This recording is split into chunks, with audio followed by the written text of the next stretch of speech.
Hello everyone, a very pleasant day to you. I remain your humble host, Becky Usoro. It's that time of the show, Citizens Dialogue on First News Port, where we discuss trending and interesting political topics. Join me to have this conversation and send us King Sojalo and Zach Jimmy. Sit back, relax, and enjoy all we have for you on this episode. It's a pleasure having you both on set all the time. Thank you. Thank you, Becky. Okay, let's head straight to the story for today. The Northern Nigerian Youth Leader Forum, NNYLF, has warned former Vice President Atiku Abubakar and human rights activist Omoyele Sowore against using detained IPOP leader Nnamdi Kanu to advance their political ambition.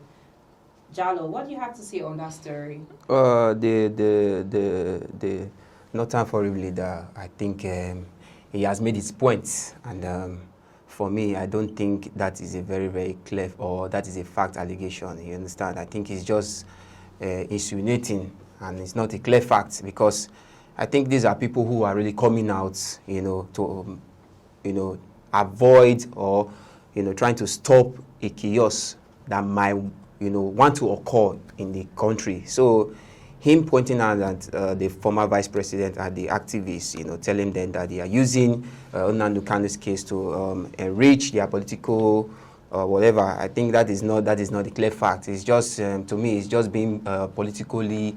Is trying to make a bias politically, because he's not really giving a standard truth. Let me be honest. Now, Sowore came out, calling high political personnel, telling them that, look, we should go on, raise a protest that will, help this man, Nnamdi Kanu, the IPOP leader, come out of custody, so that there will be peace, in the south eastern part of Nigeria. So you're not trying to raise an allegation on them, accusing them or warning them against using this Nnamdi Kanu's case, to improve their political ambition and what the way he put it to be. I don't think that is a very, very, very, very polite statement from the Northern Forum leader. Thank you so much. Zach, now what's your thoughts on that story? Okay, very simple, clear, and very apt and straight to the point. You see, the thing is this: everybody is entitled to their opinion and speech. It's in our constitution. Everybody have the right of expression. It's in our constitution. And everybody have the right to say what they want to say. But the cause is this: in as much as the constitution grants you the opportunity to say and express yourself at will, we should be cautious of the kind of thing we put out there, because they can have a repulsive effect, not just on the individual you are talking about, but the entirety of the country. It can put the country in a situation of unrest. Okay. All right, it can cause some chaos. It can bring up some issue where there is no issue. It can heat up the polity. We are already in the season of politics. Yeah. But then, all right, the conversation around Nnamdi Kanu's detention, the proscribed, or whatever you call it, IPOP leader, of course, has been a contending issue from time immemorial, where he was repatriated from Kenya to Nigeria. And you see, we've seen various agitators, we've seen various people advocating for his release. But coming from Omoyele Sowore now, it's not a new thing, because for me, I have seen Omoyele Sowore protesting. In fact, he had led several protests. Right? Even the Nigerian police currently, he led a protest to them that their IG should go. In fact, he also led another protest. Like Nigerian police, their welfare, all right, is very poor. That most of them have not been promoted. Some were promoted, they were not paid. He protested, and 1 week after the promotion, the Nigerian police promoted over 5,000 people. So he's an activist, and we know that very well. So I know many people will come out and say, because he has ambition for 2027, he's trying to champion, he's trying to capitalize on the Nnamdi issue to champion his political ambition. For me, all right, whether it's to champion his political ambition or not, it makes literally no sense for me, because we've seen politicians who have been doing other things. We've seen politicians who go to distribute paper. The son of the president did a birthday and they distributed Bible. People have been doing things. People have been doing things that, for me, it's laughable. So why not we go after those ones? If it's for somebody detention and for somebody freedom, why must we always tag some political undertone to personal or selfless services. For example, now if I go to the people of Obiakpo Council now and I begin to do something, oh, Zach has ambition to contest chairman. It might be out of my goodwill. It might be out of my goodwill. Everything should not be tied to point. However, we understand that Sowore, to some extent, is a politician because he had contested to become president. So in all of this, I will submit by saying the Northern Forum, all of that, whatever you call them, all right, they should shoot their sword. All right, let it not seem as if they are accomplices in this Nnamdi Kanu issue. Rather, they should just allow the protests to hold peacefully. Thank you so much. Again. Still on that, the National Public Secretary of the PDP, Debo Olugunaba, said he reacted to Governor Peter Mbah's defection to APC. You know, recently, Dr. Peter Mbah has defected from PDP to APC, and it's like constitution is normal. Yeah, what do you have to say about that story? Well, everyone is entitled to their decisions. Everyone has the right to make any decision. Defeating from the PDP to the APC shouldn't be, it's not a new thing. Shouldn't be something that people should start, being disappointed about. But the thing is, I think the rate at which governors and other political stakeholders are being decamping from PDP, I think is getting out of hand, and I think really it doesn't really show democracy being practiced, because I think before everyone being in a particular party, before they were elected or before they went into that party, I believe they made an oath. They really made themselves valuable, that look, we are in this party and we are going to, understand. They made one or two, declarations, then being committed to that party. So this aspect of defeating from PDP to APC, defecting rather from PDP to APC and thereabout, it really, to me, I think it doesn't, it now feels as if our democracy is being, being like a childish, act. Okay, thank you so much. Sorry to interject. Let's just go for a short break. Then Zach now will give us his thoughts on that same story. It's still the show, Citizens Dialogue on First and Sixth Port Harcourt. Let's go for a short break. Please stay with us. Welcome back to the show, Citizens Dialogue on First and Sixth Port Harcourt. I remain your humble host, Becky Soros. Thanks for staying with us. Zach, no.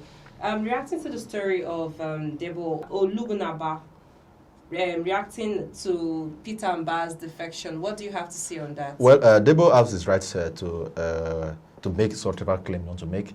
Of course, he's in the PDP, and it's no longer news that Governor Peter Mbah of the coal city state, Enugu State, of course, has decamped to the ruling All Progressive Congress, following some concern it raised recently that the PDP will not be a better platform for it to contest a re-election come to 2027. And of course, he also cited some internal wrangling bedeviling the party. He cited that as a reason why he needs to leave the party to a more formidable party. And yesterday we saw Shetima, the vice president, we saw a Senate president, we saw others, stalwarts of the APC, of course, flood into the coal city to give the governor a rousing welcome to the party. But in all of this, all right, the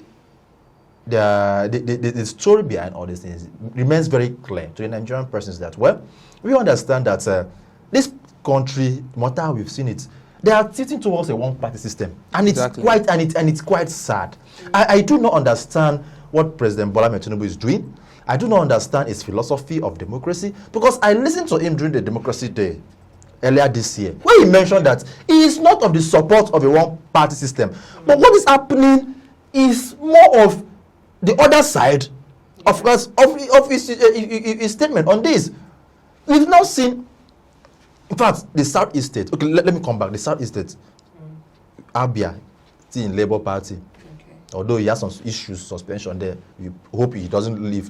Anambra, Abga.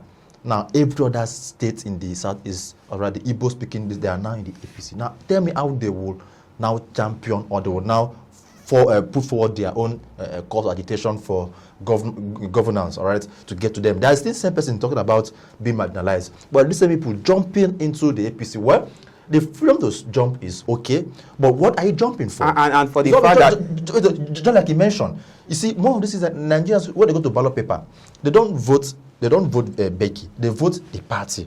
So I think INEC should do the electoral reform should carry in a way such that if you leave exactly a party to another party, you forfeit that position. And definitely you with all these actions and movement by all these governors to this body, definitely you want to say that there is definitely a behind the scene movement in all these actions. So I think just as he said, there should be an due judgment that should be placed to let them know that look, there should be consequences in unnecessary defection. Okay, Jalo, Governor Okpebolo has warned his commissioners, I'll send you out if you don't wear Tinubu's cap. What do you have to say briefly on that story? Well, I really want to, I think that is my governor. Let me put it that way. Let me start with that.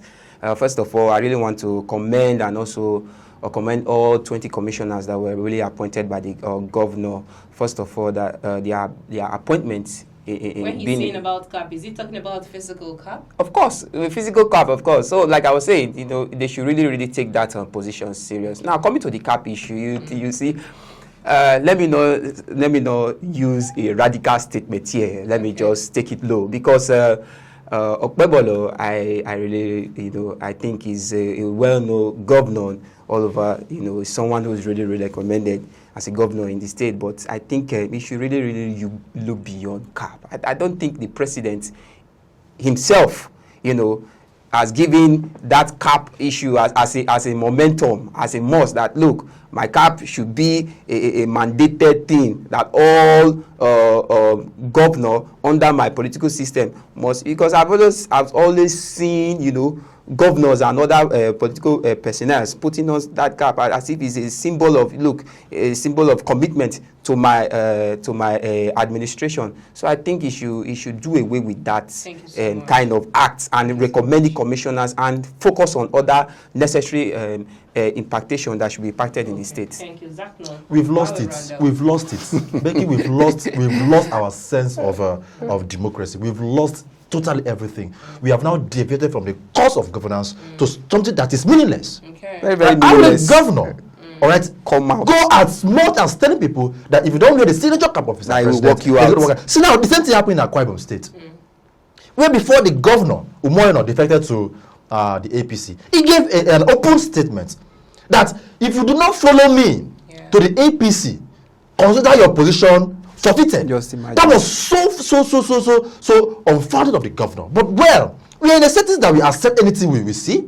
All right, people who agitated and said, "No, I will not follow you," he suspended them. Mr. President, all right, when we're talking about a country that obeys the rule of law, will we be seeing people wear your signature cap? I don't know. Your signature cap, according to he says maybe is a conformity of you being, supported by administration. It makes literally no sense. So, but for all the commissioners, ever you go, you have to you have to just imagine for Governor Monday Okpebolo, Senator Governor Monday Okpebolo, as he contested because he was from the Senate before he contested to become governor. You should understand that Edo State requires so much. He was the same person who was attacking God of Baseki. Oh, he not do well. Even when they had the election with Iswe Godalo, they took the court and he won. Is this what he's coming to tell the people of Edo State? When he asked someone to do, see, when he started in his government, the first thing he did, he went and created a billboard in Benin that 2027 Tinubu must return. Right? There was a time he even made an open statement that Tinubu is the one giving me money. Are you aware of that?